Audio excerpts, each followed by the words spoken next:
एक है आपका इंडियन चेस टीम के कोच कौन है, ये पूछ लिया गया था।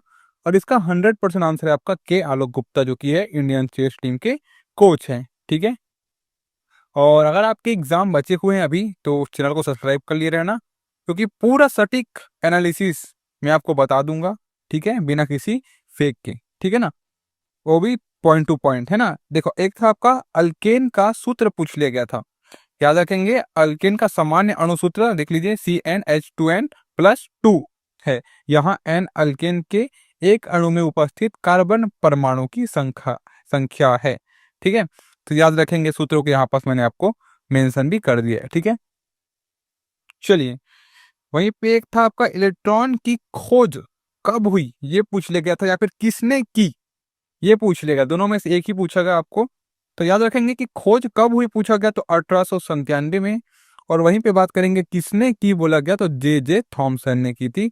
तो ये दोनों चीजें आप याद में रखेंगे। ठीक है, किसने की बोल दिया गया तो जे थॉमसन की बात करेंगे, कब हुई बोलेंगे तो 1897 में। ठीक है, एक है आपका 2023 में अर्जुन पुरस्कार कितने लोगों को दिया गया था, ये पूछ लिया गया था। तो 26 लोगों को, 26 लोगों को मिला गया था अर्जुन पुरस्कार। ठीक है, और इसमें किनका किनका नाम आता है ये भी देख लेते हैं। तो क्रिकेटर मोहम्मद शमी का, किशोर तीरंदाज का शीतल देवी और आदिति गोपीचंद्र स्वामी, और लॉन्ग जंप खिलाड़ी मुरली श्रीशंकर को, और धावक पारुल चौधरी और पहलवान अंतिम पंघाल प्रमुख नाम थे। ठीक है, तो ये चीजें आपके प्रमुख थी। लेकिन मिले कितने लोग को थे बोला गया तो 2023 में अर्जुन पुरस्कार आपको 26 एथलीटों को मिला था, 26 एथलीटों को मिला था। ठीक है, चलिए। देखिए, आपका बूझे चूने की क्रिया क्लोरीन के साथ कराई जाती है तब क्या बनता है, ये पूछ लिया गया था। तो यहाँ पर देख लेंगे कि सूखे बुझे चूने के साथ अगर हम क्या करेंगे, क्लोरीन की क्रिया करेंगे तो इससे हम क्या मिलती है, ब्लीचिंग पाउडर बनता है। ठीक है, जो कैल्शियम ऑक्सीक्लोराइड है। ठीक है, जो कैल्शियम ऑक्सीक्लोराइड है, जिसको हम ब्लीचिंग पाउडर कहते हैं। ठीक है, वहीं पे क्वेश्चन था आपका, डॉक्टर रामचेत चौधरी को 2024 में कौन सा अवार्ड मिला या फिर दिया गया करके। आंसर क्या होगा इसका, पद्मश्री अवार्ड मिला था डॉक्टर रामचेत चौधरी को, 2024 में पद्मश्री अवार्ड से सम्मानित किया गया था। वहीं पे एक है आपका 1968 में जिन्हें पद्मश्री मिला, उन्हें 2024 में पद्म विभूषण मिला, ये कौन है करके बोला गया था। तो इनका नाम है आपका वैजंती माला को मिला था 1968 में पद्मश्री। वहीं पे पद्म भूषण जो कि है 2024 में मिला था। ठीक है, एक है आपका 2024 में डीआरडीओ और 2024 में डीआरडीओ और आईटीआई, ठीक है, आईआईटी है, सॉरी, 2024 में डीआरडीओ और आईआईटी भुवनेश्वर, इससे संबंधित कुछ क्वेश्चन था। तो इसमें आप देख सकते हैं कि इस बैठक के दौरान डीआरडीओ के ईसीएस क्लस्टर की 9 स्वीकृत परियोजनाएं आईआईटी भुवनेश्वर को सौंप दी गई थी। ठीक है, तो ये चीजें आप जानकारी याद रखेंगे, कितनी 9 परियोजनाएं, जबकि अन्य 7 परियोजनाएं 18 करोड़ रुपए के वित्त पोषण के साथ मंजूरी देने की प्रक्रिया में से है। तो ये चीजें आप याद में रखेंगे। ठीक है, वहीं पे एक क्वेश्चन था आपका, इनमें से कौन सी युक्ति विद्युत धारा के चुंबकीय प्रभाव पर निर्भर नहीं करती, ये पूछ लिया गया था। आंसर सिंपल है इसका, बल्ब हो सकता है, थर्मोमीटर हो सकता है, कंपास भी हो सकता है। ठीक है, तो देख लीजिएगा आपके ऑप्शन में क्या मिलता है। वहीं पे एक क्वेश्चन है आपका, कोल है ना, कोयले की सबसे खराब किस्म कौन सी है, ये पूछ लिया गया था। याद रखेंगे, लिग्नाइट जो की है ना, कोयले की जो कोयला की जो है सबसे खराब किस्म है, जिसे भूरा कोयला भी कहा जाता है। सबसे निम्न श्रेणी का कोयला है जिसमें कार्बन की मात्रा सबसे कम होती है। ठीक है, चलिए। एक है आपका अवतल दर्पण से संबंधी कि अवतल दर्पण के प्रतिबिंब का गुण, ये पूछ लिया गया था। ठीक है ना, तो देख सकते हैं कि अवतल दर्पण वास्तविक और उल्टा प्रतिबिंब भी बना सकते हैं। बनने वाला प्रतिबिंब किस प्रकार होगा, यह वस्तु और दर्पण के बीच की दूरी पर निर्भर करता है। यही तो होता है ना अवतल दर्पण का विशेषता, है ना। और जब वस्तु फोकस बिंदु और दर्पण के ध्रुवों के बीच रखी जाती है तो बनने वाला प्रतिबिंब आभासी, सीधा और बड़ा होता है या फिर बड़ा बनता है। तो ये चीजें आप याद रखेंगे अवतल दर्पण से संबंधित बातें। एक बार और याद रख सकते हैं, इसको देख लीजिएगा कि अवतल दर्पण वास्तविक और उल्टा प्रतिबिंब भी बना सकते हैं, दोनों बना सकते हैं, रियल और उल्टा भी। बनने वाला प्रतिबिंब किस प्रकार का होगा, यह वस्तु और दर्पण के बीच की दूरी पर निर्भर करता है। और जब वस्तु फोकस बिंदु और दर्पण के ध्रुवों के बीच रखी जाती है तो बनने वाला दर्प जो कि प्रतिबिंब है वो आभासी, सीधा और बड़ा होता है, याद में रखेंगे। अगला क्वेश्चन है आपका, किस अधिनियम से ब्रिटिश भारत आए थे? तो ये था आपका 1813 के नियम से क्या थे, ब्रिटिश कहाँ आए थे, भारत आए थे। ठीक है दोस्तों, चलिए अगला है, हैरोल्ड डोमर मॉडल किस पंचवर्षीय योजना का था? तो ये था आपका पहली पंचवर्षीय योजना। ये कब से कब तक का था? तो ये था 1951 से 1956 तक का था। और यही योजना का संबंध हैरोल्ड डोमर मॉडल से था। ठीक है, चलिए अगला क्वेश्चन है, सिल्वर क्लोराइड का कलर ग्रे क्यों हो जाता है? तो दोस्तों देखिए, इसका सिंपल सा आंसर था आपका कि सूर्य के प्रकाश की उपस्थिति के कारण जो कि है सिल्वर क्लोराइड का कलर क्या हो जाता है, ग्रे हो जाता है। ठीक है, आप चाहे तो इसका पूरा व्याख्या जो पढ़ सकते हैं, बट उसकी ज़रूरत नहीं होनी चाहिए क्योंकि इसमें सिर्फ सूर्य के प्रकाश की उपस्थिति ही आपका एक ऑप्शन आएगा आपका। ठीक है, चलिए अगला है, ब्रह्म समाज की स्थापना किसने की? तो ये था 1828 में राजा राम मोहन राय ने क्या की थी, ब्रह्म समाज की क्या की थी, स्थापना की थी। ठीक है दोस्तों, अगला क्वेश्चन है, उत्तर प्रदेश का उप मुख्यमंत्री कौन है? तो ये था आपका केशव प्रसाद मौर्य। और दोस्तों जिनका भी शिफ्ट हो चुका है उनको पता होगा कि यही क्वेश्चन आपके एग्जाम में पूछे गए हैं रिसेंटली के शिफ्ट में। और जिनका एग्जाम नहीं हुआ है ना, वो इसको अच्छे से कर लीजिएगा क्योंकि शिफ्ट के क्वेश्चन रिपीट भी हो सकते हैं। ठीक है, क्योंकि ये आपके लिए प्रीवियस ईयर क्वेश्चन ही हो गए। ठीक है, जिनका शिफ्ट बचा है तो ठीक है, आप अपने इसको अच्छे से कीजिएगा जिससे आपका तैयारी और अच्छे से हो सके। अगला है, गणतंत्र दिवस को तिरंगा कौन फहराता है? तो इसका सीधा सा आंसर था आपका राष्ट्रपति जो कि है। क्यों फहराता है? क्योंकि वो संवैधानिक प्रमुख होता है। ठीक है, इसलिए वो 26 जनवरी को है ना क्या फहराता है, तिरंगा फहराता है। ठीक है, चलिए अगला है, राज्य विधानमंडल में उच्च सदन कौन होता है? तो देखिए, कई राज्य में क्या होते हैं, विधान परिषद होते हैं और कुछ में राज्य परिषद होते हैं। ठीक है, तो यही पूछा गया है आपको कि राज्य विधानमंडल में उच्च सदन कौन होता है? तो विधान परिषद दिया होगा या तो राज्य परिषद दिया होगा। तो इस दोनों ही जो भी आपका आंसर है वो क्या हो जाएगा, सही हो जाएगा। ठीक है, चलिए अगला है आपका, 42वें संविधान संशोधन में कौन सा भाग जोड़ा गया था? तो इसमें जोड़ा गया था भाग 4 जो कि जोड़ा गया था। ठीक है, कितने भाग 4 जोड़ा गया था और इसमें 10 मौलिक कर्तव्यों को शामिल किए थे। और वो किसकी सिफारिश पर किए गए थे? तो वो था आपका स्वर्ण सिंह समिति के सिफारिश पर किए गए थे। ठीक है, चलिए अगला है, स्वास्थ्य बीमा योजना कब शुरू की गई थी? तो ये हुई थी आपकी 1 अप्रैल 2008 को क्या किया गया था, स्वास्थ्य बीमा योजना की शुरुआत की गई थी। ठीक है दोस्तों, चलिए दोस्तों ये सभी क्वेश्चन आपके लिए बहुत ही महत्वपूर्ण है। अगर आप एसएससी के एमटीएस, अभी डीडी आने वाले हैं, आपका एमटीएस के भी एग्जाम होने वाले हैं, ये सभी एग्जाम में आपका महत्वपूर्ण होगा क्योंकि ये अभी पूछे गए क्वेश्चन है, तो चांस बनते हैं कि आपके एग्जाम में फिर से पूछे जा सकते हैं। ठीक है, चलिए अगला है, सितार से संबंधित कौन है? तो ये हो जाएगा आपका पंडित रविशंकर प्रसाद जो कि थे वो सितार से संबंधित थे और यही जो कि है क्या बोलना चाहिए, भारत रत्न की विजेता भी हैं। ठीक है, तो अगर आपका ऑप्शन में सितार से संबंधित पूछा गया तो पंडित रविशंकर प्रसाद भी आएंगे, उस्ताद अब्दुल हलीम जाफर खान भी आएंगे और विलायत खान भी क्या है, सितार से संबंधित है। तो देखिए यहाँ पास 3 प्रकार के आंसर मैंने आपको बता दिया। अगर आपके शिफ्ट में ऐसे संबंधी किसी भी क्वेश्चन पूछा गया और कोई भी आपका ऑप्शन हो इन तीनों में से, तो वही आपका ऑप्शन क्या हो जाएगा, सही हो जाएगा। ठीक है दोस्तों, चलिए अगला क्वेश्चन था, ठुमरी गायिका गिरिजा देवी किस राज्य से संबंधित है? तो ये हो जाएगा आपका वाराणसी राज्य से संबंधित है। कौन? ठुमरी गायिका गिरिजा देवी। ठीक है दोस्तों, चलिए अगला है, राजा भालिंद्र सिंह ट्रॉफी किस खेल से संबंधित है?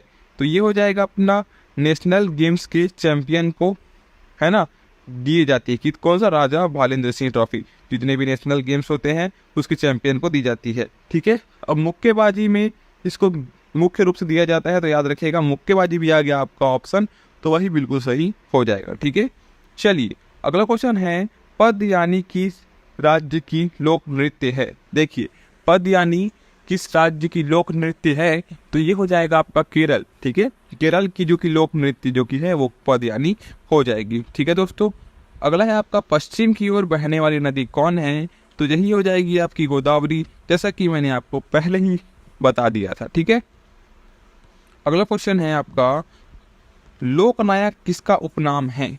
ये क्वेश्चन आपके शिफ्ट में पूछा भी गया है और ये हो जाएगा आपका जय प्रकाश नारायण, जो कि लोकनायक के नाम से जाने जाते हैं। ठीक है, चलिए अगला क्वेश्चन है दोस्तों, महामारी रोग संशोधन विधेयक 2020 में किसकी जगह आया? तो ये आया था आपका 1897 की विधेयक की जगह कौन सा लाया गया था? महामारी रोग संशोधन विधेयक 2020। किसकी वजह से? कोरोना वायरस की वजह से। ठीक है दोस्तों, चलिए अगला क्वेश्चन है, काली माता मंदिर कहाँ स्थित है? तो देखिएगा दोस्तों, इसका जो भी आंसर है वो हो जाएगा आपका कोलकाता में स्थित है काली माता मंदिर। ठीक है, अगला क्वेश्चन है आपका, नेफ्रॉन किसकी इकाई है? तो इसका आंसर हो जाएगा आपका किडनी की इकाई, जो कि नेफ्रॉन होती है। ठीक है दोस्तों, चलिए अगला क्वेश्चन है, 2023 में महाराष्ट्र में पद्म विभूषण अवार्ड किसे मिला? तो ये मिला था आपका जाकिर हुसैन को 2023 में पद्म विभूषण अवार्ड मिला था। चलिए अगला क्वेश्चन है आपका, अवागोद्रो नंबर कितना होता है? जैसा कि आप स्क्रीन पर देख सकते हैं, इस प्रकार के नंबर हम अवागोद्रो के अंतर्गत देखते हैं। ठीक है, चलिए अगला क्वेश्चन है, कौन सी नदी पूर्व की तरफ बहती है? तो ये हो जाएगी आपकी गंगा, गोदावरी और महानदी, जो कि क्या है? पूर्वी की तरफ बहती है। ठीक है दोस्तों, पूर्व की तरफ बोलने से मतलब हो जाएगा ये बंगाल की खाड़ी में जाके गिरती है, और पश्चिम की तरफ बोलने से तो वो अरब सागर की तरफ जाके गिर जाती है। ठीक है, चलिए अगला क्वेश्चन है, सूखा संभावित क्षेत्र कार्यक्रम किस पंचवर्षीय योजना में शुरू हुआ? तो ये हुआ था आपका चौथी पंचवर्षीय योजना में क्या शुरू हुआ था? सूखा संभावित क्षेत्र कार्यक्रम। ठीक है, चलिए अगला क्वेश्चन है, 42वें संविधान संशोधन में कौन सा भाग जोड़ा गया? तो ये जोड़ा गया था आपका, वही क्वेश्चन है, फिर से रिपीट हो चुका है दोस्तों, देख सकते हैं। इसको हम स्किप करेंगे। इसका ऑप्शन अब आंसर आपको पता हो गया कि इसमें चौथा भाग जोड़ा गया था, जिसमें 10 मौलिक कर्तव्य शामिल किए गए थे। ठीक है, चलिए ये भी क्वेश्चन आपका रिपीटेड है। अगला क्वेश्चन देखते हैं, मैथिली किस राज्य की भाषा है? तो ये हो जाएगी आपकी बिहार की भाषा क्या है? मैथिली है। ठीक है दोस्तों, अगला है, कजरी उत्तर प्रदेश के किस जिले में मनाया जाता है? तो ये उत्तर प्रदेश के मिर्जापुर जिले में मनाया जाता है और इसे सावन के महीने में क्या कहते हैं? गाया जाता है। ठीक है, अगला क्वेश्चन है, विक्रमशिला विश्वविद्यालय की स्थापना किसने की? तो ये की थी आपकी, किसने की थी? राजा धर्मपाल ने की थी। कहाँ? विक्रमशिला की स्थापना ये कहाँ है? बिहार में, और बिहार में भी कहाँ है? तो ये हो जाएगा आपका भागलपुर में। ठीक है दोस्तों, चलिए अगला है, भारत में प्रथम राष्ट्र कवि कौन है? तो ये हो जाएगा आपका मैथिली शरण गुप्त, जो कि है भारत की प्रथम राष्ट्र कवि थे। ठीक है, चलिए अगला क्वेश्चन है, अन्नपूर्णा देवी किस वाद्य यंत्र से संबंधित है? तो ये हो जाएगा आपका सुरबहार वाद्य यंत्र की प्रसिद्ध वादिका थी कौन? अन्नपूर्णा देवी। अगला क्वेश्चन है दोस्तों, आलू में मोजेक रोग का कारक तत्व है?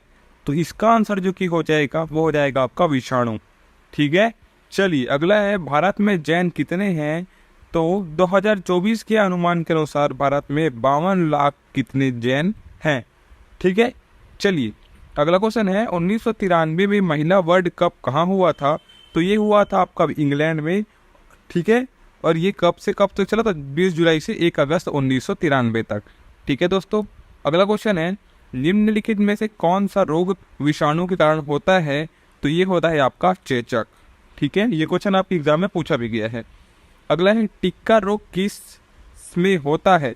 तो ये होता है आपका मूंगफली में होता है। कौन सा? टिक्का रोग। ठीक है दोस्तों, अगला है, बर्ड फ्लू वायरस का नाम है? तो देखिएगा, बर्ड फ्लू वायरस का जो कि नाम है वो हो जाएगा H5N1। ठीक है, चलिए अगला है, वर्षा की बूंदें किसके कारण गोल हो जाती है? तो वो हो जाती है आपकी पृष्ठ तनाव के कारण वर्षा की बूंदें क्या हो जाती है? गोल हो जाती है। अगला है, वी चक्रवर्ती किस खेल से संबंधित है? तो ये क्वेश्चन आपके अभी शिफ्ट में पूछा गया क्वेश्चन है और ये हो जाएगा आपका क्रिकेट से संबंधित। ठीक है, अगला क्वेश्चन है, प्लासी का युद्ध कब हुआ था? तो इसका जो कि आंसर है वो हो जाएगा आपका 1757 में हुआ था। ठीक है, अगला क्वेश्चन है दोस्तों, कबड्डी टीम में कितने खिलाड़ी होते हैं? तो इसका आंसर आपका 7 हो जाएगा कि कबड्डी टीम में 7 खिलाड़ी जो कि होते हैं। अगला क्वेश्चन है, पीसी महल नोबिस किस पंचवर्षीय योजना में शामिल था?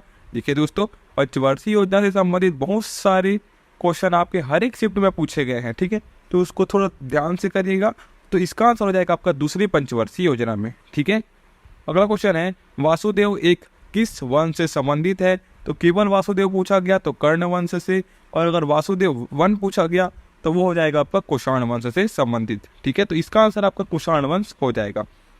अगला है नीरू मीरू फसल योजना किस राज्य से संबंधित है? तो ये योजना आंध्र प्रदेश राज्य से संबंधित है। और किससे, क्या चीज़ की योजना थी? तो ये थी आपकी जल संबंधी योजना थी। ओके, अगला है मणिपुरी नृत्य अकादमी कब स्थापित की गई थी? तो ये की गई थी आपकी 1954 में। और किसके द्वारा की गई थी? तो ये पंडित जवाहरलाल नेहरू द्वारा की गई थी। ठीक है, अगला है लता मंगेशकर को भारत रत्न कब मिला? तो दोस्तों इसका जो कि आंसर है वो हो जाएगा आपका 2001 में लता मंगेशकर को क्या मिला था? भारत रत्न मिला था। अगला क्वेश्चन है पंडित हरिप्रसाद चौरसिया को 2000 में कौन सा अवार्ड मिला? तो इसका जो कि आंसर है वो हो जाएगा आपका पद्म विभूषण अवार्ड किसको मिला था? पंडित हरिप्रसाद चौरसिया को मिला था 2000 में। ठीक है, अगला क्वेश्चन है 1909 में मार्ले मिंटो सुधार में क्या हुआ था? तो इसमें मुसलमानों के लिए अलग निर्वाचन मंडल की व्यवस्था की गई थी, मतलब चुनाव संबंधी बातें इसमें थी। ठीक है, अगला क्वेश्चन है राज्य सरकार में काम करती संरक्षण के लिए अनुच्छेद जिन मुख्यमंत्री और अन्य मंत्रियों का कर्तव्य भी शामिल था। देखिए क्वेश्चन पढ़िए अच्छे से। राज्य सरकार में काम करती संरक्षण के लिए मुख्यमंत्री और अन्य मुख्यमंत्री का कर्तव्य किसमें शामिल है? तो वो हो जाएगा आपका अनुच्छेद 166 में क्या है? शामिल है। अगला क्वेश्चन है सुल्तान ने लोगों को दंडित करने के लिए दिल्ली से राजधानी स्थानांतरण की, या किस यात्री ने लिखा? तो ये लिखा था आपके इब्न बतूता ने लिखा था। और यही क्वेश्चन आपके आने वाले शिफ्ट में आने के भी चांस हैं। ठीक है।